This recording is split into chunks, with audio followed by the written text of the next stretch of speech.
Welcome to the Old Time Radio Westerns. I'm your host, Andrew Rhynes, and let's get into this episode. This episode is going to be The Lone Ranger. Original air date is June 16th, 1944, and the title is Candlelight.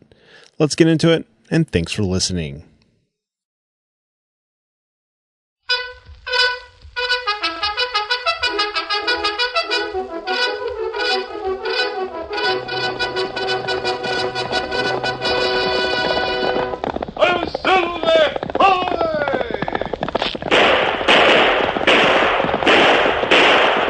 Fiery horse with the speed of light, a cloud of dust, and a hearty hi-yo Silver, the Lone Ranger.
With his faithful Indian companion Tonto, the masked rider of the plains led the fight for law and order in the early western United States.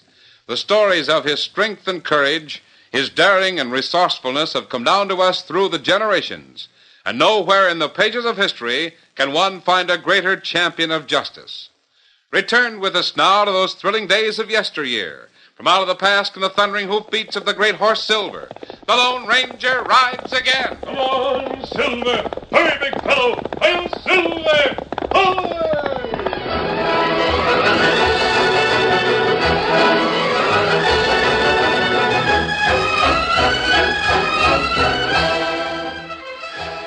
Every evening as darkness gathered, Jim Granger watched his wife Abigail solemnly light a candle and place it in the window of the small house so its gleam could be seen far out on the plain. For the past few months, the simple ceremony brought a tightening around Jim's heart. Finally, he said, Abigail, it's been 5 years now. Just a minute, Jim. Getting dark outside. I want to light the candle. Honey, don't you sometimes think that Jack would have come home by this time if he could? I mean... There, that does it. What were you saying, Jim? Well, it's 5 years since Jack went to the army. I know it, Jim. It's been a long time. Don't you sometimes think... Well, there were a lot of boys killed in the Southern Army. Jim, do you think our boy was killed? Well, that is... He wasn't, Jim. I know he wasn't. Abigail, you've said that all these years. When Jack went away, I promised to keep a light in the window till he came home. I'm going to do it, Jim. All right, dear. I know it's been a long time. A mighty long time. But, Jim, well, it's hard to tell you how I feel about it. But I think if I gave up hope, I wouldn't care about going on. I understand, honey. Many a boy has returned home after a long time. There's so many things that might have delayed him. He might have been sick. Sure, Abigail, I understand. We'll just keep that candle burning. Jack is alive, Jim. I know he is. And someday he'll come home. And when he does, he'll see the candle lighting his path.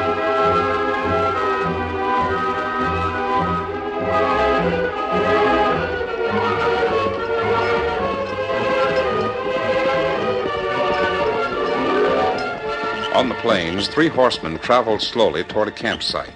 Suddenly, the leader, whose face was masked, reined up. Rein up. Oh, boy. Who's going, no fella? Easy, big fella. What matter? Look at that house, Tonto. The Granger house. That candle is still lighted. Ah, that's strange. Barlow went after Jack. He should be home. Who? An old couple named Granger live in that house, Dan. Their son left for the army 5 years ago. Mrs. Granger's kept a lighted candle in the window ever since. For 5 years? Yes. She was the only one who felt that Jack was still alive. She was right. He is alive. Then why didn't he come home? He was injured. He lost his memory. Oh, golly, that's tough. I found the man I think is Jack Granger working in Parkersville. His best friend, Bryant Barlow, lives near here, and I spoke to Barlow about Jack. What did he say? And he was going to Parkersville and make sure we had the right man. It would be a shame to disappoint the old people. That's why I went to Barlow instead of the parents. Barlow promised to find out. Yes, I know he did, Tonto. I wonder if he went to Parkersville. Maybe fella there not Jack Granger. We're going to find out. Did you say the name was Granger? Well, yes, Dan. Why? Is he a white-haired old man with a white mustache? Where did you see him? Why, he was in town today. I saw him selling a diamond to the banker. Golly, I was sorry for him. He looked so old and worried. Selling a diamond, huh? Yes, a ring. I guess he sold a lot of things to the banker. I suppose he's hard-pressed after all these years with no income. It sure would be great if Jack could be brought back to his folks. Is he all right? All right. I mean, can he earn a living? He's got a job in Parkersville, and he can get one here. The only trouble is that he remembers nothing prior to the time he was struck on the head by falling timber. Not even who he was? No, he was trapped in a fire. All identification was lost. Golly, how'd you ever manage to locate him? It's a long story. Luck played a big part. Oh. We'll save the details for a campfire powwow. Right now, that candle. I'm going to call him, Mr. Granger. You and Tonto wait here. Come on, Silver.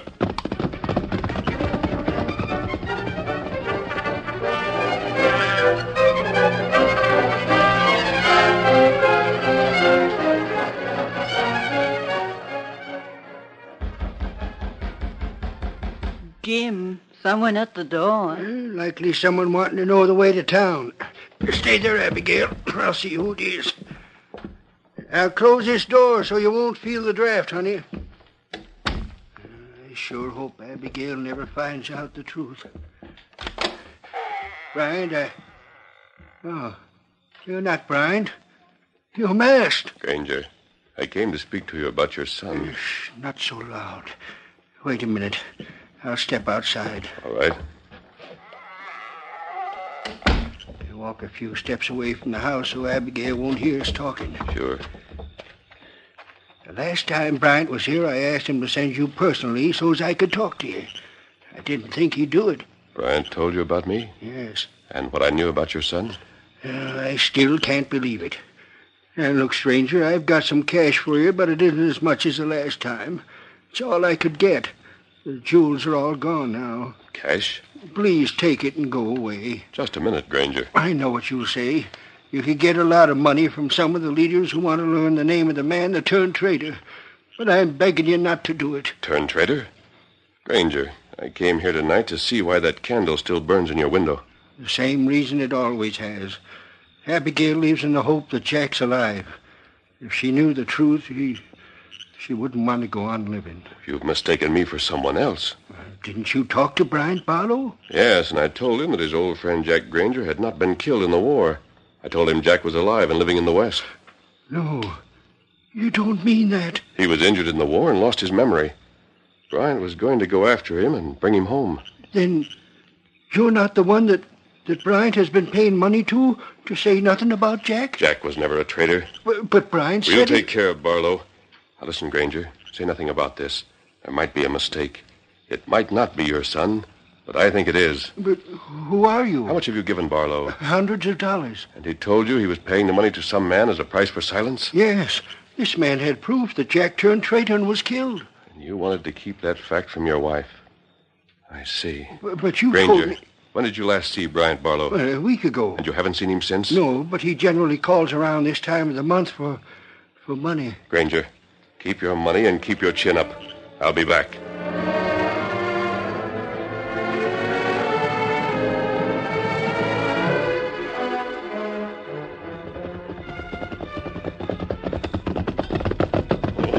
Easy, big fella, easy.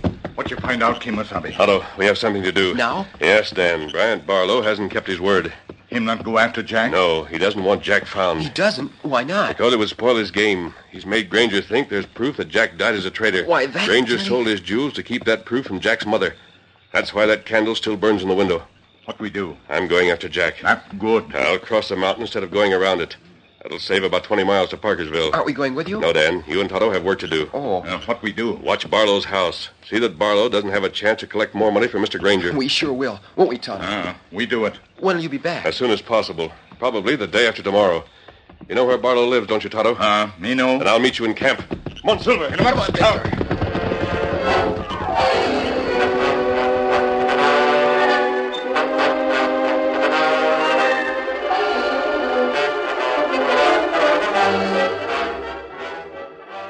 Tonto and Dan Reed headed for the Barlow house without realizing the peril that threatened. Inside, Scar Tanner and Butch Larson were discussing Bryant Barlow. I told him a dozen times he was a fool to waste time on old man Granger. Well, Scar, it was sort of a personal matter with Barlow. He wanted to bust Granger. He sure is doing it. You see, Barlow knew Granger back in Tennessee. Oh, he did? And he always resented the fact that the Grangers had money, jewelry, and servants, and he didn't have. Oh, sort of like them feuds we hear about. Sort of. And now Barlow's got most of the cash and Granger's jewels. Get your gun handy. I'll see who it is. Hello, is Mr. Barlow here? Who wants him? I have a message for him.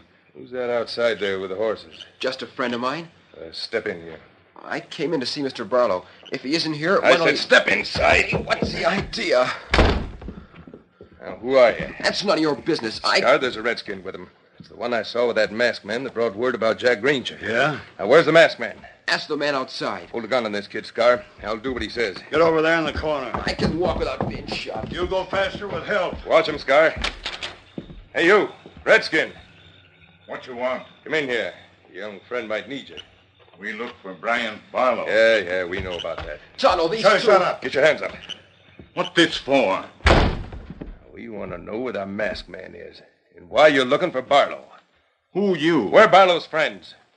Now, where's the masked man? Where Barlow? Redskin, I'm holding the gun. And that makes a difference which one of us answers questions. If Barlow'd listened to me, he'd have got that masked man out of the way sooner. He'd likely make trouble. You bet he'll make trouble. Well, thanks for telling us. We got orders what to do if he shows himself. Scar, did you leave a lamp going in the cellar? Yeah, we figured on doing some work down there. Well, these two will save us the work. It'd be a lot easier to watch them dig than to do it ourselves. What about the horses? We come and get them when these two are tied up. Put the horses in the shed where they'll be hid. You, kid, pull that rug to one side. Why should I? To save yourself a slap on the jaw, that's one good reason. If you want more, I'll tell them to you. Do what him say, Dan. There. It's more like it. Now open the trap door. Now, kid, go down those stairs. And remember, I'm right back here with a gun. So don't try any tricks. Bring the redskin. Go ahead, Injun. You heard him. You needn't think you can get away with this. We'll do the worrying about that. Now, I'll ask that question again, redskin. Where's the masked man? Oh, him come by and by. That ain't an answer. Where is he? Him go to Parkersville. Oh, he did, huh? Well, now that's downright interesting. That's just where Brian Barlow's going.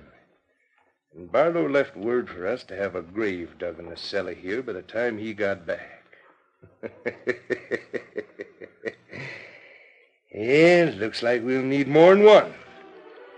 You two had better start digging.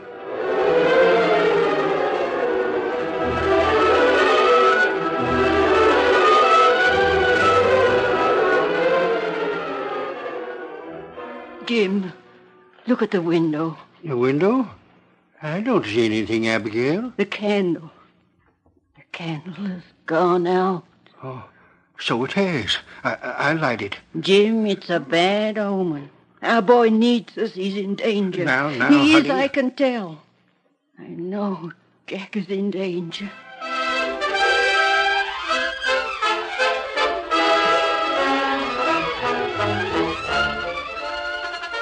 The curtain falls on the first act of our Lone Ranger story.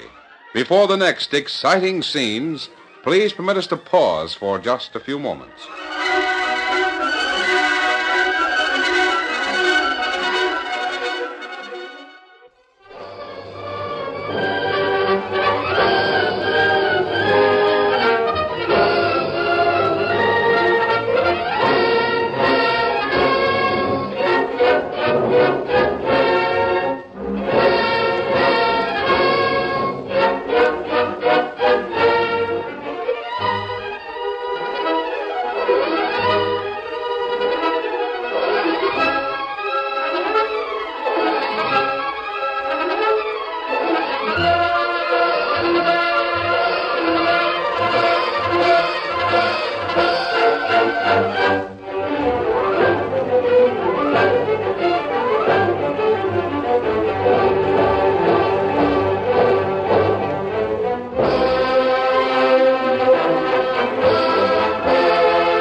Now to continue our story. Bryant Barlow had brought Jack Granger from Parkersville riding most of the night. At dawn, he made a camp. If the Lone Ranger had taken the route around the mountain base, he would have met the two men. But to save time, the masked man had gone to Parkersville by means of a shortcut over the mountain. It was mid-afternoon when he reached the place where Jack had been working. He had replaced his mask with a disguise. Oh, Silver, steady. Easy. Hi, stranger. Need Cheetah Grain? No, I'm looking for someone. There's a fellow who works here. Who, Jack? Is that his name? That's what we call him. It's as good as any other name. He's the man who had lost his memory, isn't he? That's right. He left here. Quit the job and left me. He did? Yep. Here I am high and dry without a helper. Makes it pretty hard. Wish I could find a good man. Where did he go? Well, I don't know that stranger. A friend of his come and got him. Left yesterday afternoon. A friend? Yep. Said he knew where Jack's folks were. He was going to take Jack to 'em. Did they leave town last night? I reckon so. Jack had some pay coming, but he took a horse instead of the cash. You know him? Thanks for the information. Yeah, might ask at the boarding house where Jack lived. They might know more about him there. Thank you. Come on, Silver.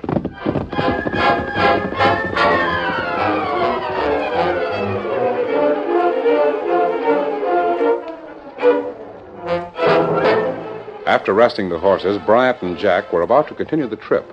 Did you sleep at all? Oh, not very much. Just dozed a bit. I can't wait to see my parents. Well, it won't be long. How much farther? About 9 hours, easy riding. Barlow, you really know my parents? I told you I did. So help me, I think I'd kill you if you let me down. Don't worry. Does my name mean anything to you yet? Barlow? No, not a thing. Or the name Granger? Nope. Oh, I've thought of those names ever since we started. They don't mean a thing. Well, maybe things will come back when you see your folks. I can remember a fire. Then I remember being at the edge of a stream of water. An Indian was washing a bad wound on my head. Everything before that's a blank. Well, let's mount up. Good. I've been ready since we stopped at camp. Can't get home any too soon to suit me. Get up there. Get up, boy.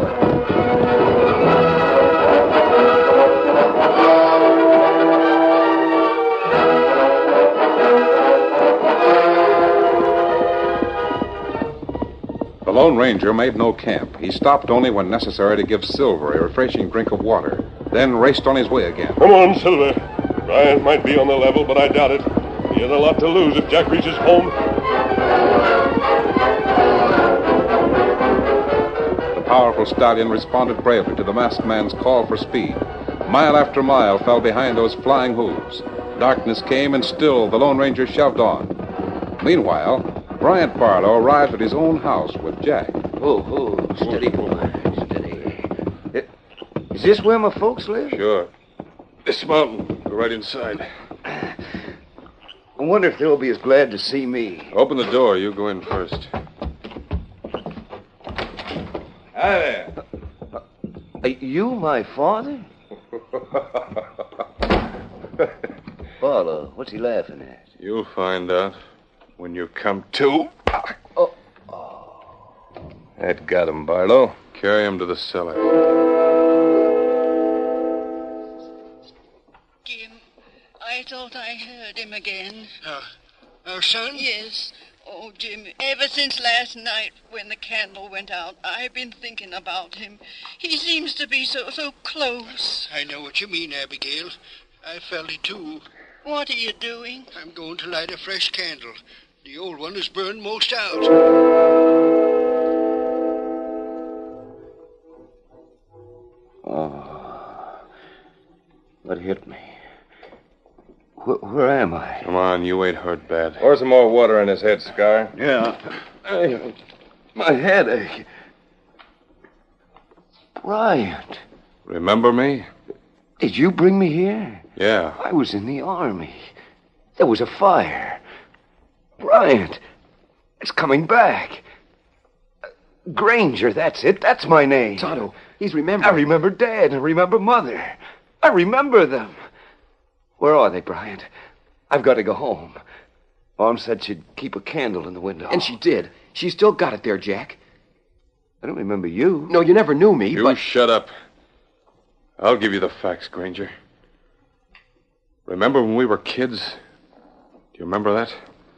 Kids in the South. Yes, now I remember. Bryant, everything's coming back. Tell me about my folks. I'll tell you about the time we were kids. The time your folks had so much money and mine had none. Bryant. Yeah, you had a fine horse of your own and I didn't. I swore then, Granger, there'd come a day when I'd have more than you. We were friends. Friends? Friends because you let me ride your horse? Because you gave me some of your toys when you were done with them? You think that makes friends? What's the matter with you? I hated you then.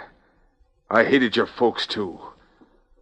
I just bided my time till I could have my turn. Now I have it. You see this box? This is full of money. Money I got from your father. I've got all his money. How do you like that? Wait a minute. Here, who tied me up? My real friends, those two. But you'll be untied in a few minutes. You've got some digging to do. Keep an eye on the three of them, Scar. Right. You come upstairs with me, Butch. I want to talk to you. Coming. I'm glad he got back his memory so he could hear me tell him what I thought of him. You want to close the trap door? Leave it open. We'll be going back below. When was it those two came? The Indian and the kid? Yeah. Last night. The masked man had just started for Parkersville? Yeah. Even without stopping to sleep, he couldn't get back here before tomorrow morning. That's figuring the shortcuts. Yeah, I'm figuring everything. I want to play it safe.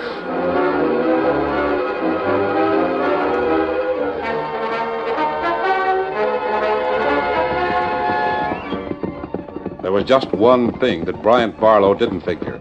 He didn't take into account the strength and courage of the mighty Silver or the determination of the Lone Ranger. We've got to keep going, Silver. Just a little more of this hill, and then it will be level again. Now, come on, Silver.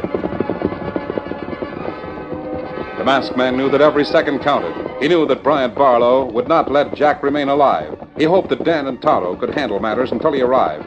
But of this he could not be sure. He kept on through the hours of darkness, counting on Silver's judgment to avoid bad places in the trail.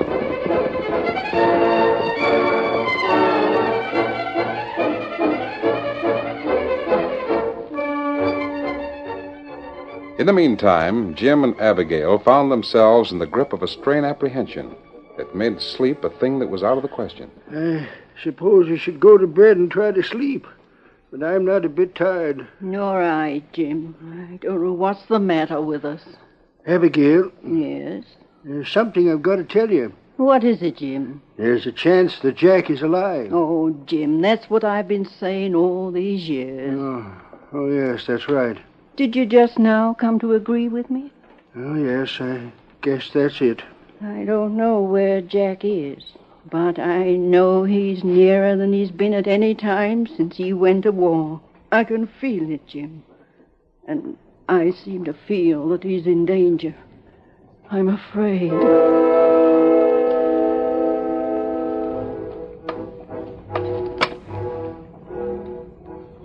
Daylight come in a little while. Tonto, is there any chance for us to get out of this cellar? You three hadn't better count on getting out. Barlow'll be down here in just a minute or so. Do you think you and Butch and Barlow can get away with this? I reckon so, kid. Well, you can't. You'll never be found. That's why we had you and the engine make those holes good and deep, Jack. There's no use straining on those ropes. They won't give. Here comes Barlow now. Look here, Brian. It's one thing to gloat over me, but Dan and Tonto didn't do anything to you. We won't argue that, Jack. This is going to be a big day for you, isn't it, Brian? The day I've been waiting for. The minute I've been waiting for. Scar, move him to the edge of that hole. Come on. You two can watch and see how he drops. Maybe you could improve on it. You want to be blindfolded, Granger? No. Well, then, get ready. Jim. Abigail, what's the matter? Jim, I'm afraid. See if you can dodge this bullet. Barlow, the stairs. What the... Tonto, he's here. Keep us heavy. Watch out. I'll get you. You got him. You got him. Steady there, Jack. You're all right. Smashed. Why, you're the one who... Smashed my arm. Yeah, you'll have more than that smashed when I get out of these ropes. Here, rub your hands and restore the circulation. Turn this way, Tonto, and let me cut your ropes. How'd you get past the guard? I knew Barlow had Jack Granger. I expected the guard when I recognized Victor's when he in the stable. Then you knew Tonto and I were prisoners. Yes. Tonto, one of these men has a broken arm. Yeah, and the other was creased and knocked out, but he isn't badly hurt. Well, the biggest thing is Jack Granger. He was hit on the head, and it brought back his memory. Now he knows about his folks. It won't be hard to make a case against these crooks, Jack. We'll see that they're turned over to the law. You and your father can file the charges against them. You bet we will. But tomorrow will do for that. You go on home now. Your folks are waiting for you. They've been waiting a long time.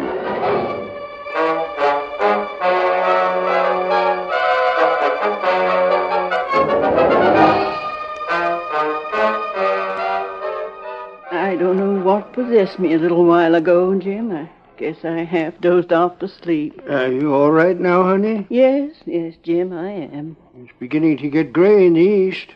You'd better go to bed. It's really very foolish of both of us to sit up all night. Oh, I suppose so.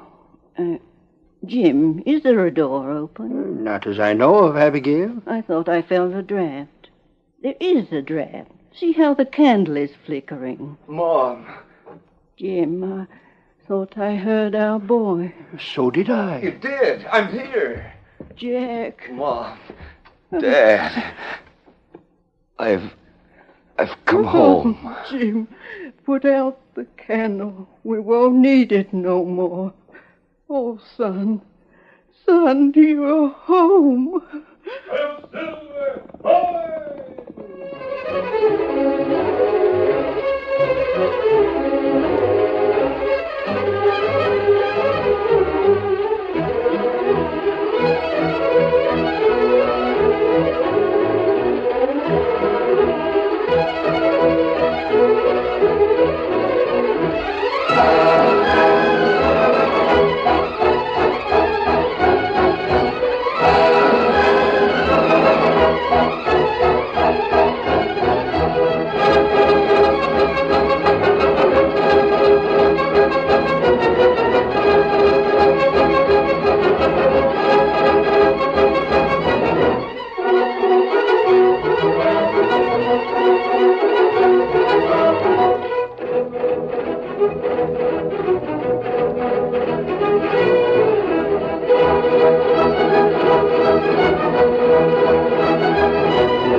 The story you have just heard is a copyrighted feature of the Lone Ranger Incorporated.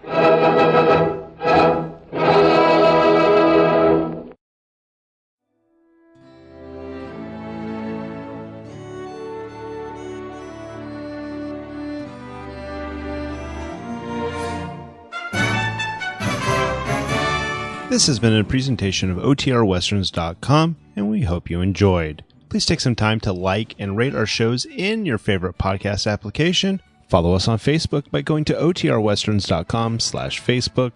Join in the conversation by going to OTRWesterns.com/Discord. And don't forget to send us an email, podcast@OTRWesterns.com. This episode is copyright under the Attribution Non-Commercial Share Alike copyright. For more information, go to OTRWesterns.com/copyright. Have a great day, and again, thanks for listening.